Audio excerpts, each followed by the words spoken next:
जी माता जी। हरे कृष्णा। सभी भक्तों के चरणों में कोटि कोटि प्रणाम।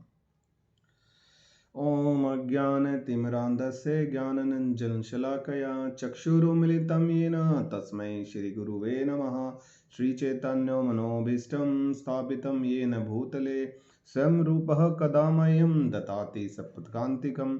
वन्देऽहं श्रीगुरुः श्रीयुक्तपदकमलं श्रीगुरून् वैष्णवांश्च श्रीरूपं साग्रजातं सहगणरघुनाथं तं सजीवतं सावधेतं सावधूतं परिजन सहितं कृष्ण चैतन्य देवं श्री राधा कृष्ण पादान सगन ललिता श्री विशाखा विंदाश्च।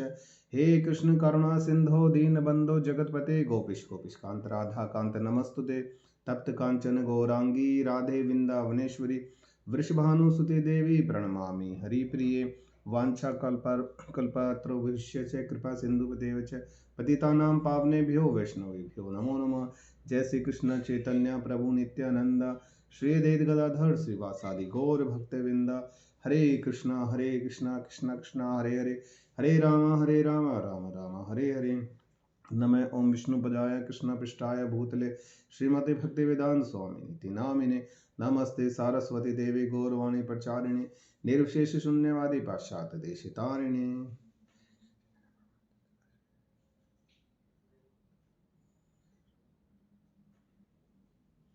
ओम नमो भगवते वासुदेवाय।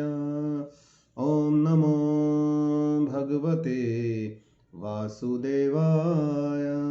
ओम नमो भगवते वासुदेवाय।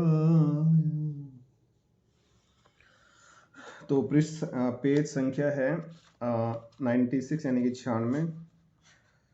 आत्म साक्षात्कार का विज्ञान अध्याय 10 संपूर्ण विनम्रता के साथ। इसमें पेज संख्या 96 में सेकंड पैराग्राफ है। इस प्रकार जब अन्य लोग ऐतिहासिक विस्मृति के गर्भ में थे, उस समय भारत के ऋषियों ने एक विभिन्न प्रकार की सभ्यता का विकास किया था जो हमें आत्मिक साक्षात्कार प्रदान करने में समर्थ बनाती थी। उनको यह पता चल गया था कि वे भौतिक जीव नहीं परंतु भगवान के चिन्मय शाश्वत तथा अविनाशी दास हैं। परंतु क्योंकि हमने अपने असली तथा श्रेष्ठकर निर्णय के विपरीत इस वर्तमान भौतिक अस्तित्व को ही पूर्ण रूप से अपना स्वरूप मानने का चयन किया है, अतः हमारे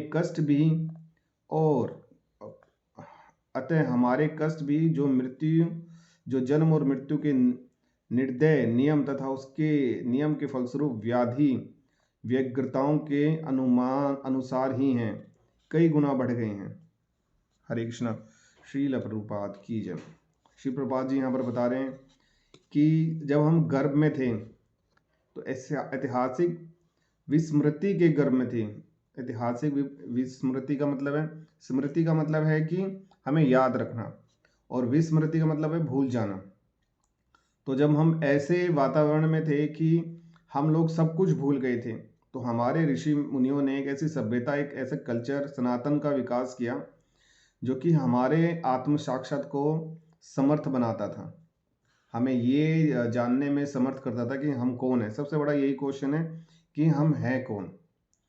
तो उसके लिए उन्होंने जो नियम बनाए, जो उन्होंने कल्चर बनाए, उनसे हम ये जान पाते थे कि हम इस भौतिक जीव के नहीं परंतु भगवान के शाश्वत दास हैं, और अपने किसी इच्छा के कारणवश हम इस धरा पर आए हैं, या हमारी कुछ गलती रही है, उस धरा पर आने के लिए हम कष्ट भोग रहे हैं।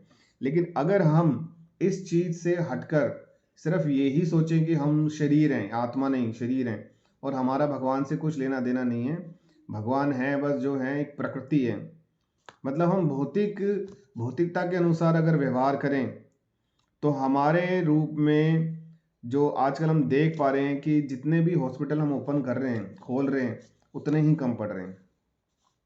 रीज़न क्या है? अलग अलग तरह की ऐसी ऐसी बीमारी आ रही हैं जो कि पहले कभी किसी ने सुनी नहीं है। कैंसर तो आजकल नॉर्मल हो चुका है। कैंसर के लिए स्पेशली हॉस्पिटल खोले जा रहे हैं, अलग महंगी महंगी मशीनें लगाई जा रही हैं, और उनसे मन मांगे दाम भी लिए जा रहे हैं। तो हमारे कष्ट भी और जन्म और मृत्यु के निर्दय नियम तथा नियम के फलस्वरूप व्याधि व्यक्ताओं के अनुसार ही कई गुना बढ़ गए हैं। और इसीलिए ये चीज़ें, क्योंकि हमारे शास्त्रों में लिखा गया है जन्म मृत्यु जरा व्याधि, ये 4 प्रकार के कष्ट हैं। जन्म होना, माँ के गर्भ में हम 9 महीने तक रहते हैं, हम अपने हाथ पैर नहीं डुला सकते, जो माता खाती है वही हमें पाना होता है। और एक पानी के गुब्बारे में रहते हैं, उसी में मल मूत्र त्यागते हैं, तो एक भयावह स्थिति होती है। और वहाँ पर हम भगवान की स्तुति करते हैं कि भगवान, और ये है भी, ये बचपन गर्भ से ही हमारा नेचर है कि जब भी हम कहीं फंसेंगे तभी भगवान को ज़्यादा याद करते हैं, मन से याद करते हैं। तो तब भी हम भगवान को याद करते हैं कि भगवान इस कष्ट से हमें निवारो, हम आप ही का अनुसरण करेंगे। और जैसे ही बच्चा बाहर आता है तो उसके परिवारजन यानी कि भौतिक लोग आकर के उस बच्चे का हृदय को चेंज करने की कोशिश करते हैं। कोई बोलता है मुन्ना आ गया हमारा, चुन्ना आ गया हमारा, उसको तरह तरह के खिलौनों से प्रलोभन दिया जाता है, खिलाया जाता है, ऊपर उछाला जाता है। तो वो इस मोह माया के चक्कर में वो बच्चा जो आया था, जो भगवान से प्रोमिस करके आया था, वो अपनी उस स्मृति को भूल जाता है और फिर ये विस्मृति के गर्भ में चला जाता है। और वहाँ पर फिर अलग अलग तरह के उसको बड़ा स्कूल में टीचर और इस तरीके से चलते चलते कहीं पर भी मूल शिक्षा नहीं दी जाती। और फलस्वरूप क्या होता है, वो एक ऐसे चक्र में फंस जाता है जो 84 लाख योनि के बाद उसको जो मिला था मनुष्य जीवन, अब एक बार फिर से उसे जीरो से कहीं शुरू ना करना पड़ जाए। और मृत्यु के निर्दय नियम, जन्म का तो हमने नियम देख लिया, लेकिन मृत्यु का निर्दय नियम क्या है कि यदि हमने भगवान की स्तुति नहीं की और भगवान का स्मरण नहीं किया तो हमें जब हमारे प्राण निकलते हैं शरीर से, तो ऐसा बताते हैं कि एक बिच्छू ने तो कभी हमें डंक मारा नहीं है, लेकिन अगर एक बिच्छू जैसे 1000 डंक हमें लगे एक साथ वो भी, तो इतना दर्द हमें होता है। तो मेरे को ऐसे लगता है कि बिच्छू का डंक बिल्कुल ऐसे ही होगा कि जैसे ब्लेड से अगर मैं अपना हाथ को काट दूं एक जगह से तो कितना दर्द होगा, ऐसे अगर हमारे बॉडी पे 1000 कट लग जाएं तो कितना तो खून निकलेगा और कितना ही दर्द होगा, और वो पीड़ा असहनीय होती है। तो ये, और एक बार अमोघ लीला प्रभु जी बताते हैं, लेकिन जो भगवान श्री कृष्ण के भक्त हैं उनको वो मृत्यु ऐसे लगती है जैसे सो करके उठे हैं हम लोग, इतना ही दर्द होता है, बस उससे ज्यादा दर्द नहीं होता। तो मुझे बिच्छू काटने का दर्द तो है, बहुत ज्यादा चीज चलती है। आपको काटा हुआ माता जी?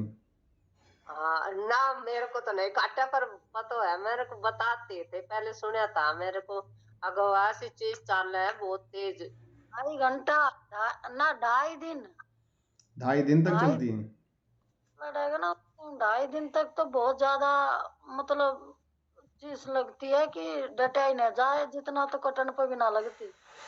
अच्छा, फिर तो माता जी मैंने तो दर्द और भी बहुत कम कर दिया कटने का तो। कहाँ 5-10 मिनट में यहाँ पर वो करके ठीक कर लेते हैं, तो 2.5 दिन आप बता रहे हो, फिर तो ये कल्पना के परे है, ये दर्द तो बहुत ही ज्यादा है। जी। तो आगे पढ़ते हैं। ये कष्ट किसी भी प्रकार के भौतिक सुख सुविधाओं के द्वारा वास्तव में कम नहीं किए जा सकते, क्योंकि जड़ पदार्थ और आत्मा पूर्ण रूप से भिन्न तत्व हैं। यह ठीक उसी प्रकार है जैसे यदि आप एक जलचर प्राणी को जल से बाहर निकालकर भूमि पर रख दें और पृथ्वी पर पर्याय पर्याय सब प्रकार की सुख सुविधा भी उसको दे दें, उस जलचर प्राणी को घातक कष्टों से तब तक किंचित मात्र भी मुक्ति न प्राप्त हो सकेगी जब तक कि उसे विजातीय यानी विदेशी वातावरण से बाहर न निकाल लिया जाए। तो यहाँ पर प्रभुपाद जी ने एग्जाम्पल दिया एक मछली का। एक मछली को अगर हम उसके मूल वातावरण से निकाल लेंगे और पिंजरे में रख देंगे जो कि सोने का होगा, और वो मखमल उसके ऊपर उसको लिटाया जाएगा और बहुत सुंदर सुंदर आभूषणों के साथ अलंकृत किया जाएगा और खाने के लिए फेवरेट चीज़ें उसके सामने रखी जाएंगी, लेकिन फिर भी वो मछली अपने प्राण के लिए तड़पेगी, उसे कुछ नहीं दिखेगा, उसका मूल रूप स्वरूप कहाँ है, कहाँ उसे शांति मिलेगी? जब वो वापस समुद्र या पानी में जाएगी। यही बिल्कुल आत्मा का बहुत ही सुंदर एक उदाहरण दिया प्रभुपाद जी ने, कि अगर भौतिक रूप से हमें कितनी भी सुख सुविधाएं क्यों ना दे दी जाएं, लेकिन फिर भी हम खुश नहीं रहेंगे, कोई खुशी नहीं मिल पाएगी, और ना ही इन दुखों से हम निदार पा सकते हैं। जैसे कैंसर किसी को हो जाता है तो ये एक व्याधि है, चाहे वो कितना भी अमीर क्यों ना हो, उसको ट्रीटमेंट के लिए जाना पड़ेगा, और एक जो प्रोसेस है मेडिकल साइंस का वो उसे फॉलो करना पड़ेगा। उसमें भी कष्ट होता है, हम कितना कष्ट उसको निवारण करेंगे, मेंटली स्ट्रेस होता है कि मेरे को ये बीमारी होगी, पता नहीं मैं बचूंगा या बचूंगी या नहीं बचूंगी। तो ये सारी चीज़ों से होकर के उसे गुजरना पड़ता है। लेकिन यहाँ सारी सुविधाओं के लिए हम लोग प्रयासरत हैं, लेकिन कोई भी मतलब सोल को यानी कि आत्मा को तृप्त करने के राह पर नहीं है। और अगर आप किसी, जैसे कि यहाँ पर हम जब 10 नाम अपराध पढ़ते हैं तो उसमें एक नाम अपराध ये है, किसी भी अभक्त के सामने भगवान की के बारे में चर्चा नहीं करनी चाहिए। तो अगर हम बोलेंगे कि हमें आत्मा के लिए कार्य करना चाहिए तो उनके विरले ही आंसर होते हैं। तो इसलिए बेटर है कि हम अपना समय और एनर्जी ना व्यर्थ करते हुए उनसे इसके बारे में ना बात करें। आगे बढ़ते हैं। आत्मा और पदार्थ पूर्ण रूप से परस्पर विरोधी वस्तुएं हैं। हम सभी चिन्मय प्राणी हैं। सांसारिक वस्तुओं के कार्यकलापों में भी अति संलग्न होने पर भी हमें पूर्ण सुख की प्राप्ति नहीं हो सकती। वह सुख जो हमारा जन्म सिद्ध अधिकार है, पूर्ण सुख हमें केवल तभी प्राप्त हो सकता है जब हम आध्यात्मिक अस्तित्व की अपनी स्वाभाविक अवस्था को प्राप्त कर लें। यह हमारी प्राचीन सभ्यता, भारतीय सभ्यता का विशिष्ट संदेश है। यह श्रीमद् भगवद गीता का संदेश है। यह वेदों पुराणों का संदेश है, और भगवान चैतन्य परंपरा में आने वाले हमारे वर्तमान आचार्य देव सहित सभी यथार्थ आचार्यों का भी यही संदेश है। और वो संदेश क्या है कि हमें आत्मा को प्रफुल्लित करना है भगवान के सानिध्य में, भगवान के कीर्तन में, भगवान के जप में। यही हमारे आचार्यों का संदेश है। यही हमारे पुराणों और वेदों में भी इसी बात बारे में लिखा गया है। तो आत्मा का अस्तित्व ठीक ऐसा ही है कि अगर हम कहीं पर फंस जाएं, जैसे एक बार पहले भी मैंने एक एग्जाम्पल दिया था कि एक राजा आता है जंगल में भटकता हुआ, तो उसको झोपड़ियां दिखाई देती हैं बहुत सारी। उसमें वो एक रात काटने के लिए अनुरोध करता है एक ऋषि को। तो वो उसको बोलता है कि एक रात ही आप यहाँ पर रुकोगे, आपको निकलना होगा अगले दिन हर हालत में। तो बोले नहीं, मैं तो एक ही रात रुकूंगा। तो वो जाकर के उसे झोपड़ी दिखाता है। वो झोपड़ियों में खून बह रहा होता है, वो झोपड़ियों में मांस लटका होता है, और बहुत ही ज़्यादा दुर्गंध होती है। राजा देखता है कि जंगली जानवरों से का शिकार बनने से, आहार बनने से अच्छा है एक रात इसी में गुजार लें। और वो उस झोपड़ी में मतलब सहमत हो जाता है कि हाँ मैं सिर्फ एक ही रात रुकूंगा, ऐसी गंदी जगह में कौन रहे। और जो कि राजा था, ऐश्वर्यों का मतलब महल से निकल के आया था, वो एक रात ऐसी गंदी झोपड़ी में रुकने के लिए तैयार हो जाता है, जो कि मांस तक नहीं खाता है। तो वहां पर रुककर अगले दिन जब वो ऋषि उसको बोलता है कि चलो निकलो, तो वो नहीं निकलता। और ऋषि उसको डंडा लेकर के मारता है। वो पिटने को तैयार है लेकिन निकलने को तैयार नहीं है। ये ठीक वैसे ही है जैसे हमारी आत्मा इस झोपड़ी रूपी शरीर के अंदर चली गई है, और आचार्य बोल रहे हैं कि तुम्हें यहाँ से निकलना है, भगवान की वो करो, तुम निकलो। लेकिन हम जिद्दी हैं, नहीं हम मर जाएंगे, ये हो जाएगा, और अना बला बला। हम अलग अलग मार खाने के लिए तैयार हैं। जन्म मृत्यु जरा व्याधि की मारें खूब मिलती हैं हमारे को। जन्म मृत्यु की एक एक बार मिलती है, और जरा व्याधि की तो बार बार मिलती है। तो इन मार खाने के, इन डंडे खाने के लिए तैयार हैं, लेकिन भगवान का नाम और स्मरण करने के लिए बिल्कुल भी तैयार नहीं है। और उसके एवज में हम अपने डिफेंसिव वे में बोलते हैं कि भैया क्या करें, तो जीवन है, और जीवन में तो देखो सुख दुख लगा ही रहता है। जो आया है देखो उसको जाना है, ये तो एक चक्र है, चलता रहेगा। ठीक है, लेकिन वो जो जाने वाला है उसको कितनी पीड़ा हुई है, और उसने पूरे जीवन काल में कितना कष्ट भोगा, इसके बारे में कुछ नहीं। तो यहीं पर प्रभुपाद जी बोल रहे हैं, आगे बढ़ते हैं।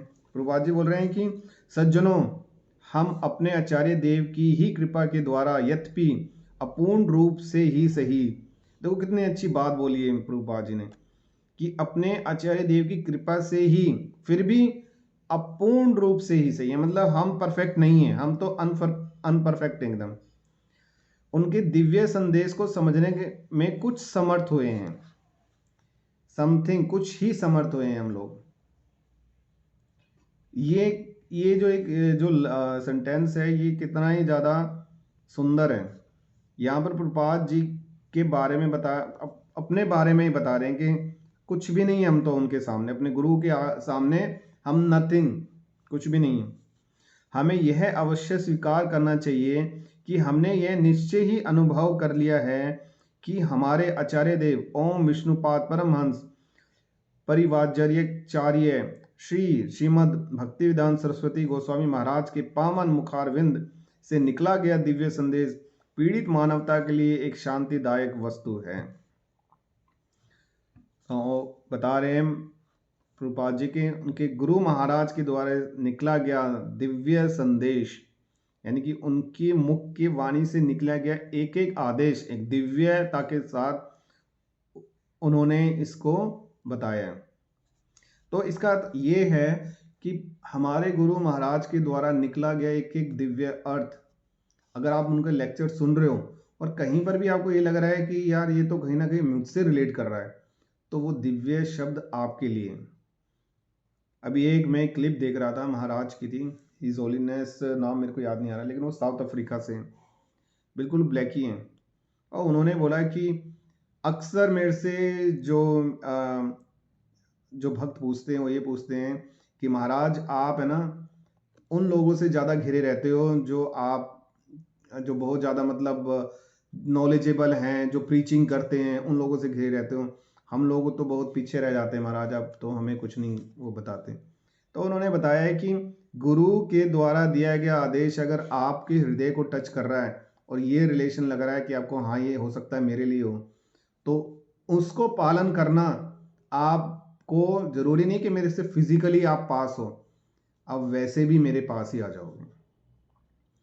तो अब हम ये भी देखते हैं कि श्रील प्रभुपाद गुरु महाराज से अपने पूरे जीवन काल में सिर्फ 6 दफा ही मिले हैं, और हमें ये शिकायत रहती है, अक्सर ये देखा गया शिकायत रहती है कि हमने तो कोई पूछा ही नहीं है, अब सारे गुरु महाराज आ जाएंगे, सब माला माला लेके भाग लेंगे, हम तो पीछे रह जाएंगे। नाराजगी कभी नहीं होनी चाहिए महाराज से, महाराज को पता है कौन कहाँ है। एक एग्जाम्पल मैंने देखा, एक भक्त थे, दीक्षित भक्त थे, और बहुत बड़े महल में भी नहीं रहते थे, एक सुंदर छोटा सा उनका घर था, भक्तिमय परिवार था। उनको कुछ अटैक हुआ, हाफ पैरालाइज हो गए वो, और वो सिर्फ बेड पे ही थे। तो वो वीडियो मैंने देखी थी, महाराज को पता नहीं कहाँ से क्या अनुभव हुआ, शायद वो भक्त उनको याद कर रहे होंगे, महाराज ने तुरंत अपने ड्राइवर को बोला, उसी एरिया से जा रहे थे, कि मेरे को उनसे मिलना है। किसी को नहीं पता कि वो वहाँ पर जाना है, ना उनकी फैमिली को पता कि महाराज आ रहे हैं, बस 5 मिनट पहले पता चला कि महाराज आ रहे हैं। और वो वहाँ गए, जैसे गांव में दरवाजे होते हैं ना जिसकी ऊपर की तरफ साकल बंद होती है, उसी टाइप के उनके दरवाजे थे, और उनके को स्वागत करने के लिए महाराज के पास कुछ भी नहीं था। वो आए, और इनिशिएशन वाले जो भक्त थे उनको महाराज को देख करके वो इतने बेबस से थे कि उठ करके महाराज को प्रणाम भी नहीं कर पा रहे, उनकी आंखों से अश्रु निकले जा रहे थे।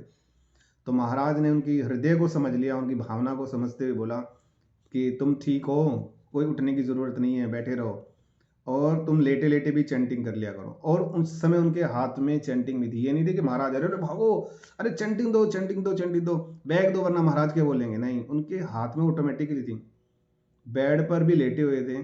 तो ये दिखाता है कि महाराज के वो निकट नहीं है, फिजिकली निकट नहीं है, लेकिन वो बहुत निकट है, वो बहुत ही ज़्यादा निकट है। तो ये चीज़ हमें क्या बताती है, ये इस चीज़ को दिखाती है कि भले ही महाराज हमें हर बार आए और हमें बोले हाँ भाई तुम ठीक ठाक हो, सब चल रहा है तुम्हारा ठीक, हर बार ज़रूरी नहीं, महाराज को बहुत सारे कार्य देखने पड़ते हैं।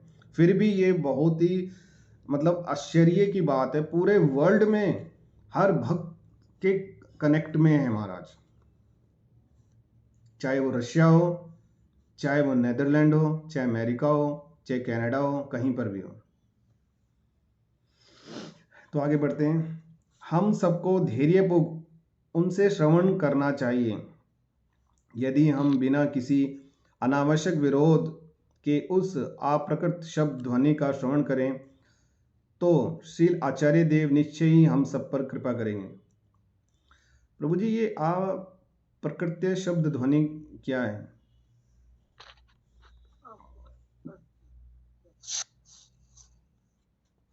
हम सबको धैर्यपूर्वक उनसे श्रवण करना चाहिए यदि हम बिना किसी अनावश्यक विरोध के उस अप्राकृतिक शायद प्राकृतिक तो ये नॉर्मल होगा, अप्राकृतिक शब्द ध्वनि हरे कृष्णा महामंत्र हो गया, शायद यही है। होगा। हाँ, यही है। मतलब है ना? जैसे कई बार हम बीच में पढ़ते हैं ना, आप भगवान की अप्राकृतिक लीलाएं, तो जो हम समझ नहीं सकते, जिस तरह से जो प्राकृतिक हो तो समझ में आ जाए, जैसे कि तो हमारे जैसे समझ से परे हो तो अप्राकृतिक होगी वो। हाँ जी, तो ये यही है, क्योंकि मैंने सुना भी था एक लेक्चर के अंदर कि ये जो हरे कृष्णा महामंत्र है, जैसे भगवान शिव जी ने गंगा को अपने उनके वेग को सहन करते गंगा को पृथ्वी पर उतारा। हर किसी के बस की बात नहीं थी, अगर गंगा सीधे आती तो पृथ्वी की का नक्शा ही बदल देती। ठीक इसी प्रकार से भगवान स्वयं, जो कि वैकुंठ का मंत्र है, उसको देने के लिए स्वयं आए और इतनी छूट भी दे डाली, भारी डिस्काउंट दे दिया। तो शब्द ध्वनि का श्रवण करें तो शील आचार्य देव निश्चित ही हम सब पर कृपा करेंगे। आचार्य का संदेश हमें अपने मूल निवास भगवान के धाम जाने के लिए है। अतएव मैं दोबारा कहता हूँ कि हम धैर्यपूर्वक उनसे श्रवण करें, श्रद्धा और विश्वास के साथ उनकी आज्ञा का पालन करें और उनके चरणारविंद में प्रार्थना करें। ऐसा करने के द्वारा हम भगवान तथा सभी प्राणियों की सेवा करने की अपनी वर्तमान आचरण अनिच्छा से मुक्त हो जाएंगे।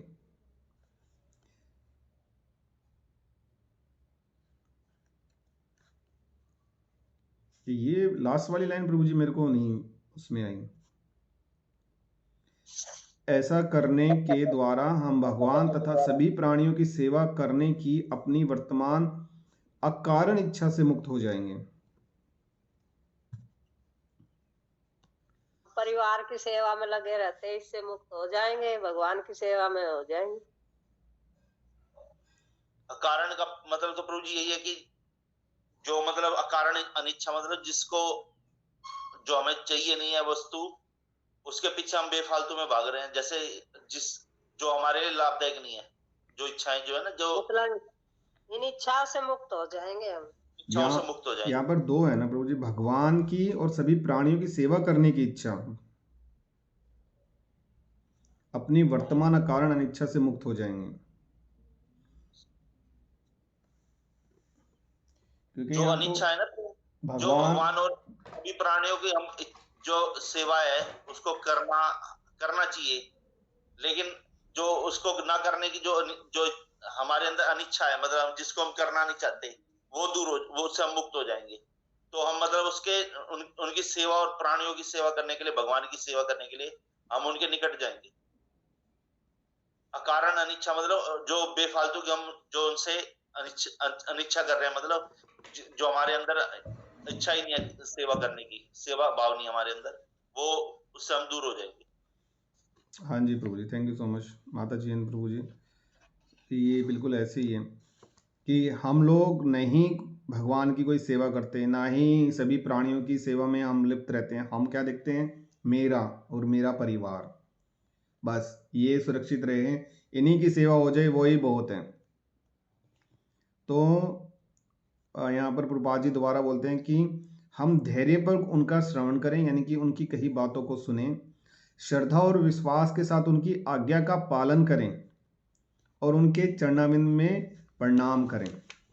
तो फिर हम लोगों को उनकी कृपा प्राप्त होगी, और उनकी कृपा प्राप्त होने से हम फिर से अपने जो मछली रूपी शरीर हैं वापस समुद्र में जा पाएंगे और खुश रह पाएंगे। यहाँ पर एक चीज़ और प्रभुपाद जी ने बोली है कि मनुष्य का परम सिद्ध अधिकार क्या है? खुश रहना। और वो खुश तब रहेगा जब हम भगवान श्री कृष्ण की भक्ति में गुरु के माध्यम से सम्मिलित होंगे। आगे बढ़ते हैं। श्रीमद् भगवद गीता से हमें शिक्षा प्राप्त होती है कि देह का नाश हो जाने पर भी आत्मा नष्ट नहीं होती, वह अपरिवर्तनशील, नवीन तथा स्फूर्तिमय बनी रहती है। ये हम पढ़ भी चुके हैं इसके बारे में काफी कुछ। आत्मा को न तो अग्नि जला सकती है, न ही जल गला सकता है, न ही वायु सुखा सकती है, और न ही तलवार उसका वध कर सकती है। वह अजन्मे और नित्य है, जिसके बारे में श्रीमद् भागवतम के 10वें स्कंद के 10.84.13 में भी सिद्ध किया गया है। यस्यात्मा बुद्धि ही गुणो त्रिधातुके स्वादि ही कलत्रादिषु भौम इज्यथि यतीर्थ बुद्धि सलीले च करिहि चितः जनेव विभूषु स एवं गोरखः। अर्थात जो मनुष्य 3 तत्व कफ, वित्त और वायु से बने शरीर को आत्मा मानता है, उसकी स्त्री तथा पुरुष में घनिष्ठ शारीरिक संबंध रखने में प्रीति रहती है।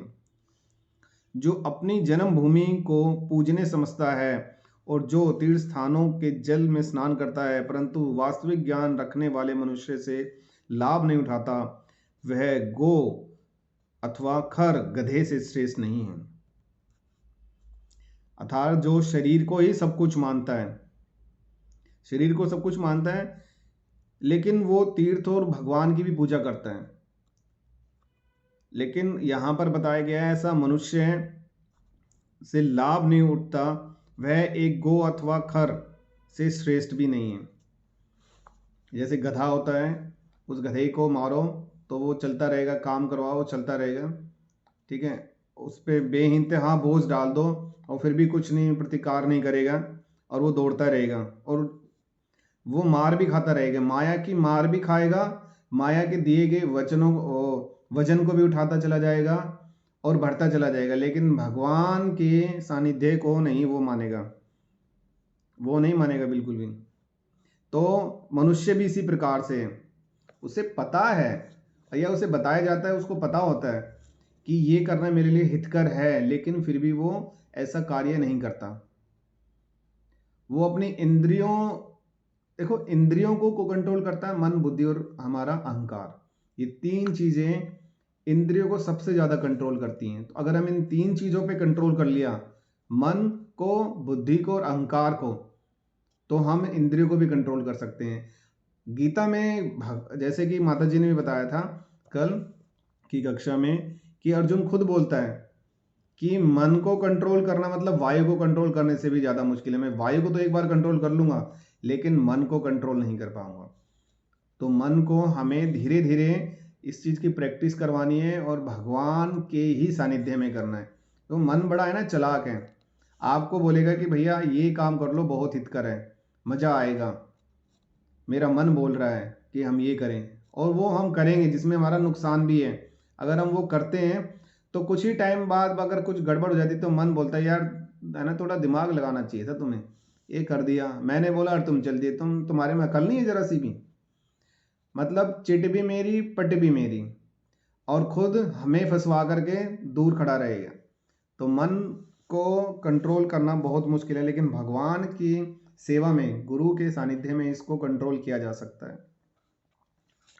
आगे पढ़ते हैं। दुर्भाग्यवश अपनी वास्तविक सुविधा की उपेक्षा करने तथा इस भौतिक पिंजरे को अपना स्वरूप मानने के कारण इन दिनों हम सभी लोग मूर्ख बना दिए गए हैं।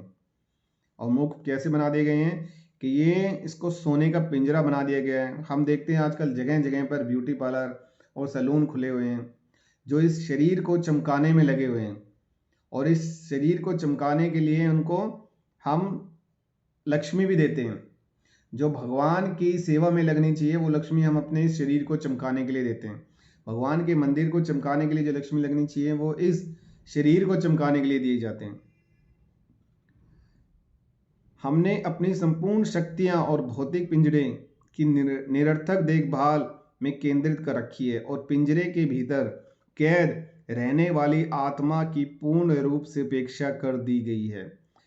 पिंजरा पक्षी को मुक्त करने के लिए है, पक्षी पिंजरे के कल्याण के लिए नहीं है। बिल्कुल सही। तो पिंजरा जो मतलब ये जो शरीर है हमारा, ये हमारी मुक्ति के लिए हमें मिला है, ताकि हम भगवान की सेवा कर सकें, भगवान की भक्ति कर सकें, और इस पिंजरे से ऐसे निकले कि सीधे भगवान के पास ही जाएं। लेकिन ये क्या हो गया, ये तो उल्टा ही हो गया। पिंजरा हमारे कल्याण के लिए नहीं, अपितु ऐसा दिखा दिया गया है, वो तो हमारे को और नीचे के लोक में डालने के लिए हो गया। अतएव हम सब इस पर गहन चिंतन करें, यानी कि यथार्थ इसके बारे में हमें सोचना चाहिए। अभी हमारे समस्त कार्यकलाप इस पिंजरे की देखभाल में संलग्न है, और अधिक से अधिक हम यही करते हैं कि कला एवं साहित्य के द्वारा मन को कुछ भोजन देने का प्रयत्न करते हैं, परंतु हमें यह ज्ञात नहीं है कि मन भी सूक्ष्म रूप से भौतिक ही है। इसे भगवत गीता के 7.4 में कहा गया है। तो शरीर की देखभाल के दो प्रकार होते हैं, एक तो चमकाना कि भैया हम बहुत सुंदर लगें, हमारी उम्र हो चुकी है 55 साल, लेकिन हम फिर भी इंजेक्शन या गोलियां खा रहे हैं ताकि हम फिर भी 21 साल के लगें। हमारे बाल सफ़ेद हो गए हैं, लेकिन फिर भी हम उन्हें कलर कर रहे हैं ताकि हम उस एज से बाहर ना निकल पाएं। परंतु हमें, क्योंकि प्रभुपाद जी बोल रहे हैं कि पिंजरा हमारे कल्याण के लिए, हमारे को धंसने के लिए नहीं है। हाँ, अगर पिंजरा कहीं से हमारा टूट गया है, गिर गया है, यानी कि कुछ बीमारी से ग्रसित है, तो उसकी देखभाल करनी चाहिए, क्योंकि ये जो शरीर दिया गया है ये भगवान श्री कृष्ण की अमानत है। उन्होंने हमें किसी इस लायक सोचा है, तभी ये शरीर हमारे को प्रदान किया है। हमारा कुछ ऐसा कर्म रहा होगा ताकि हम भगवान की पूजा और भक्ति करके उनके निकट पहुंच सकें, अपने धाम में वापस जा सकें। और अगर धाम में भी ना जा पाएँ तो कम से कम ऐसा कुछ काम कर जाएं कि अगला जन्म ही हमें ऐसा मिले कि हम भगवान का ही स्मरण करते रहें। तो भगवत गीता के 7.4 में कहा गया है, भूरो अपीलो वायु खह मनो बुद्धि रेव च अहंकार इतिहे में भिना प्रकृति रस्थ। अर्थात पृथ्वी जल अग्नि वायु आकाश मन बुद्धि और अहंकार, ये 8 प्रकार के विभाजित तत्व मेरी भिन्न भौतिक प्रकृति हैं। तो यहाँ पर 5 तो माता जी, ये जो मन बुद्धि अहंकार है, इनको क्या बोलते हैं, कौन से तत्व हैं ये सीमा माता जी?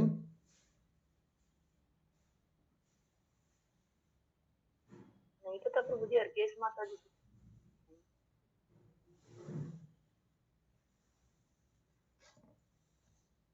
तत्व है प्रभु जी, शरीर के तत्व है।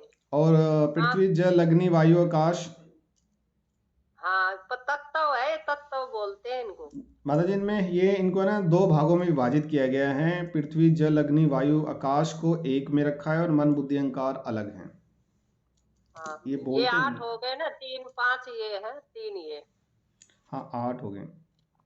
हाँ जी। तो ये हमारी प्राकृतिक है, तो इसलिए मन बुद्धि और अहंकार जो हमारे इंटरनली हैं, जो हमारे अंदर हैं, जो दिखते नहीं हैं, ये वो पार्ट है हमारा। वो है ना, फिर 3 वे है ना, अहंकार बुद्धि, वो सूक्ष्म शरीर जो मिलता है हमने, उसमें आता हाँ, है ये ये सूक्ष्म मन शरीर बुद्धि के पार्ट अहंकार। है। हाँ जी। एक तो स्थूल तत्व हो गए जी, एक हो गए सूक्ष्म तत्व। हाँ, तो सूक्ष्म तत्व, ये सूक्ष्म तत्व हैं प्रभु जी, सही कह रहे हैं आप। मैं कुछ ज़्यादा ही बोल गया, नहीं मैंने किसी भक्त से कुछ पूछा कि किसी को कुछ समझ में आया नहीं आया, कोई कुछ ऐड इसमें करना चाहे, कुछ अपना व्यू रखना चाहे, तो आप लोग प्लीज़ बताइए। सही पढ़ रहे हैं प्रभु जी, कुछ बताने को छोड़े ही ना, आप सही बता रहे हो, समझा रहे हो, अच्छे से कर दीजिए आगे। और सीमा माता जी, आप कुछ बोलना चाहेंगे? नहीं प्रभु जी, आप कर दो ये, इसका वो भी कर दो ना, फिर आपने सब कुछ अच्छे से बता दिया। राहुल गौरव प्रभु जी, ठीक है प्रभु जी, सब समझ में आ रहा है। चलिए ठीक है, थैंक यू सो मच। हमने कदाचित ही उस आत्मा को कभी किसी प्रकार का भोजन देने का प्रयत्न किया है जो आत्मा शरीर और मन से भिन्न है। अतः हम सब यथार्थ रूप से आत्महत्या कर रहे हैं। आचार्य देव का संदेश हमको सचेत करता है कि हम इन गलत कार्यकलापों का अंत करें। हम पर उन्होंने जो विशुद्ध करुणा एवं कृपा की वर्षा की है, उसके लिए हम उनके चरण कमलों में वंदना करें। तो इसके बारे में बताना आई थिंक हम लोग सभी जानते हैं कि यहाँ पर क्या है, शरीर का मुख्य आत्मा का भोजन क्या है, भगवान की भक्ति, भगवान श्री कृष्ण की भक्ति ही हमारा मूल भोजन है।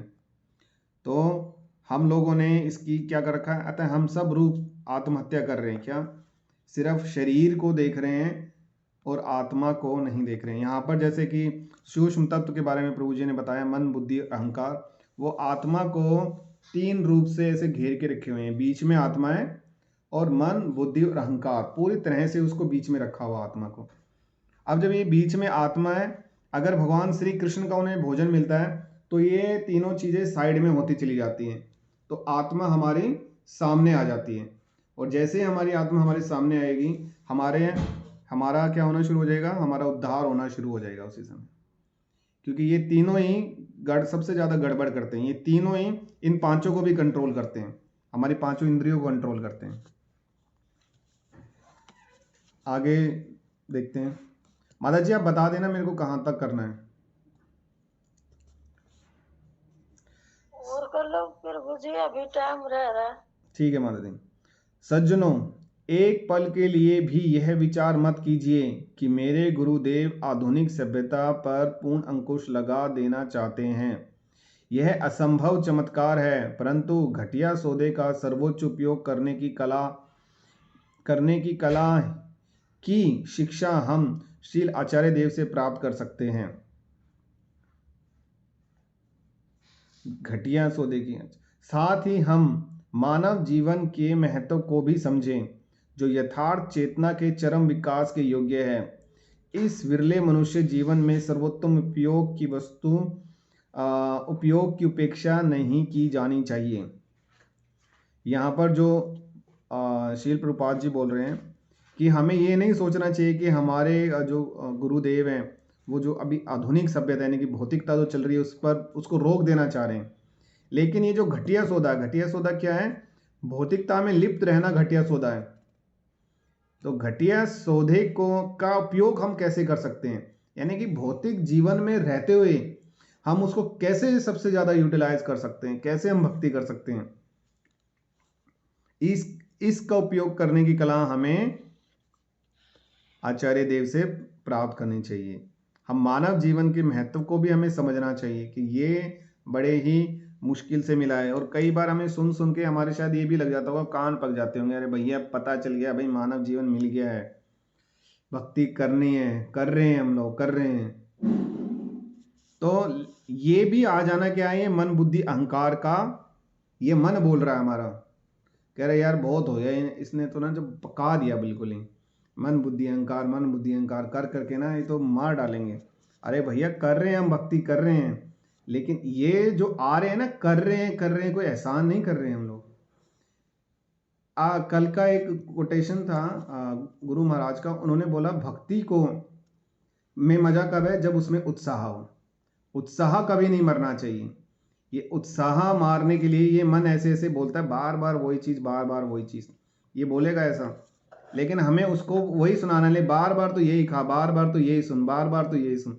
जैसे रोटी है, रोटियों से हमारा पेट नहीं भरता, हर दिन रोटी चाहिए, कुछ चाहिए ना हमें रोटी के साथ, सब्जी में तो वैरायटी चाहिए। हाँ जी माता जी। जैसे फिर वो पाद अमेरिका में गए थे तो लगातार 5 दिन तक इस आत्मा के ऊपर ही उन्हें लेक्चर दिया, और तो उसमें से फिर एक व्यक्ति खड़ा हुआ और बोला इससे आगे भी कुछ है किस आत्मा का, हमें पता चल गया है ना।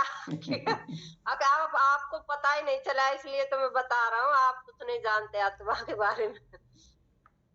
इससे भी आगे भी कुछ है या नहीं है कि आत्मा ही रहेगी बस। तो हाँ जी, यही है फिर उसी। तो इस घटिया सौदे को हम यूज करें और भगवान के सानिध्य में लगाएं। हरे कृष्ण माता जी। यहाँ तक काफी है माता जी? और अभी इस्कॉन द्वारका एक कोर्स शुरू कर रहा है। आप कोई भी उसमें भक्ति शास्त्री के नाम से, आपने सुना होगा भक्ति शास्त्री के बारे में, वो कोर्स शुरू हो रहा है द्वारका में अप्रैल 29 से 29 ऑफ अप्रैल से, जिसकी फ़ीस तो 10,000 कुछ है, मगर अभी इनिशियल लेवल पे 9,500 रुपये की है।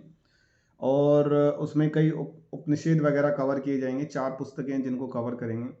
और इसकी क्लासेस होगी बाकायदा, और वो फिज़िकल क्लासेस होगी, ऑनलाइन क्लासेस नहीं होगी। और वो सप्ताह में 1 दिन नहीं होगी, वो सप्ताह में 3 दिन होगी, और तीनों दिन प्रसाद की व्यवस्था भी रहेगी। तो इस कोर्स में हम अपने आप को इनरोल कर सकते हैं और अपनी आध्यात्मिक शिक्षा को और ज़्यादा उन्नत कर सकते हैं। तो अगर आप में से कोई इसमें अपने आप को रजिस्टर करना चाहे तो मैं वो लिंक वगैरह शेयर कर दूंगा। फिर मुझे ये तो शाम को जाना पड़े वहां द्वारका में, शाम में कौन जावे? हाँ माता जी, शाम को 7 बजे से 9 बजे तक क्लास रहेगी, 2 घंटे की। और अभी तो हम इतना यहाँ हमने डेज ये अभी डिसाइड नहीं है आत्मा माता के जी। बारे में पता ना चले अच्छे से क्या सब भक्ति शास्त्री तो जब करेंगे। प्रभु जी आप करोगे तो आपके पीछे पीछे तो हम कर लेंगे। माता जी अगर 1 डे होता तो शायद मैं कर भी लेता, लेकिन 3 डेज में तो नहीं हो पाएगा। ऑनलाइन भी होता है प्रभु जी, ऑनलाइन वाला कर लेंगे कभी। अभी तो थोड़े से सीखने की प्रैक्टिस में थोड़ा सा कुछ याद होने की उसमें आ जाएंगे ना, तो उसमें याद करना पड़ता है प्रभु। हाँ माता जी, याद तो बहुत करना पड़ेगा, श्लोक याद करने के लिए। 50 लोग बताते, 50 लोग याद सुनते हुए उपनिषद याद करने थे प्रभु। हाँ जी प्रभु जी, उपनिषद भी हैं, गीता, भगवत गीता भी है, और 4 पुस्तकें हैं। एक शायद भक्ति रसामृत सिंधु, ईशोपनिषद और एक और। हाँ यही एक चैतन्य महाप्रभु की होगी। हाँ जी, 4 पुस्तकें हैं। मैं शेयर कर दूंगा ग्रुप में, तो खैर नहीं कर सकते, वैसे मैं आपको बता दूंगा, दिखा दूंगा। तो अगर आपको करना है तो आप नाम बता सकते हैं। लास्ट डेट शायद 15 मार्च से शुरू हो जाएगा रजिस्ट्रेशन। हाँ जी माता जी। मेरे लिए तो ऐसा जैसे अभी तो मैं जो ना फर्स्ट सेकंड की पढ़ाई कर रहा हूँ और आप कह रहे हैं कॉलेज की पढ़ाई कर लो। तो मेरे तो सारे ऊपर से निकलेंगी वो बातें सारी।